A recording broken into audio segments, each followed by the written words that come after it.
Toute drogue tue. Il n'y a pas de bonne drogue.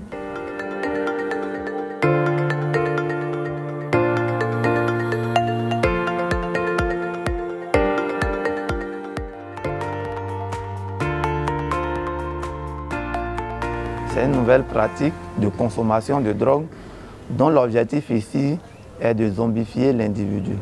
En fait, les usagers de drogue, dans leur quête de nouvelles pratiques, ont découvert une autre pratique de consommation de drogue qui est récurrente aux États-Unis. À défaut d'avoir ces produits-là au niveau local, ceux-ci ont utilisé le tramadol pour essayer d'avoir les mêmes effets. Donc, à partir de la consommation du tramadol avec un mélange, les individus vont changer d'allure, de posture et ils seront dans un état second.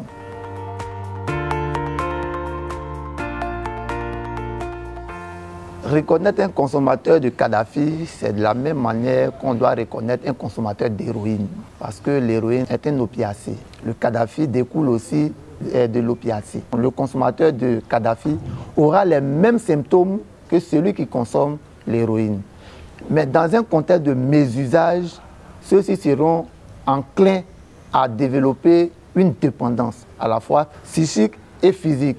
Donc pour ce qui concerne l'aspect physique, vous verrez un individu qui va marcher de façon nonchalante ou qui va avoir des difficultés pour se déplacer.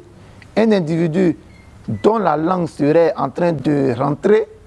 Un individu qui sera nerveux. Un individu qui sera somnolent.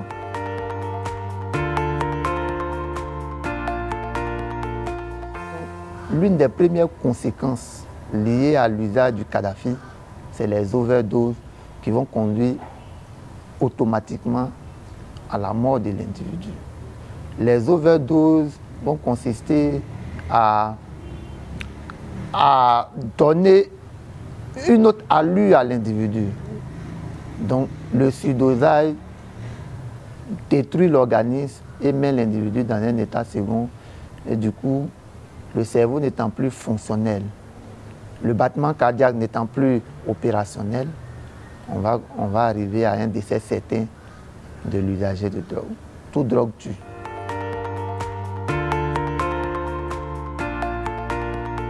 Pour éviter que les élèves soient accros ou bien soient consommateurs de ces produits, il faut axer nos messages sur la sensibilisation.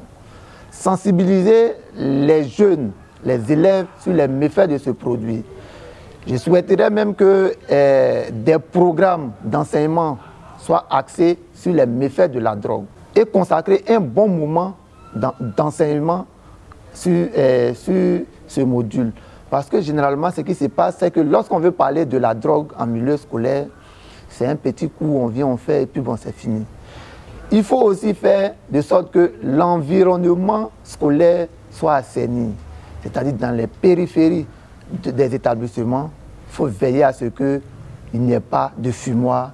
Il faut contrôler également les vendeuses, les vendeurs qui sont dans les périphéries de nos établissements.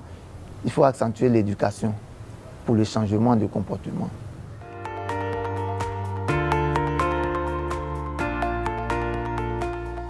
Les parents devraient échanger couramment avec leurs enfants. Chaque parent devrait avoir un regard critique sur les amis ou bien le répertoire d'amis de ses enfants. S'informer aussi sur la drogue parce que c'est quand on est informé qu'on peut véhiculer le bon message.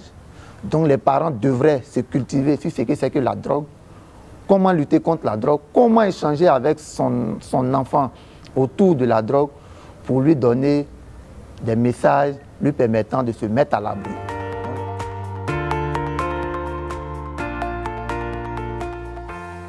Tout usager de drogue est récupérable. Mais cela aussi va dépendre de l'individu lui-même, de la société, de son entourage et des dispositifs existants pour sa prise en charge. Aucun usager de drogue ne peut sortir de la drogue s'il n'est pas motivé.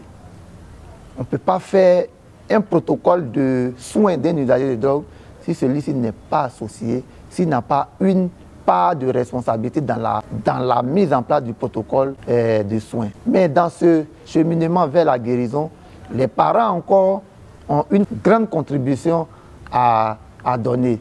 Parce que lorsqu'on envoie un usager de drogue en soins et qu'autour de lui, c'est un vide, les parents n'adhèrent pas ou bien les parents le stigmatisent, on va se retrouver au point zéro.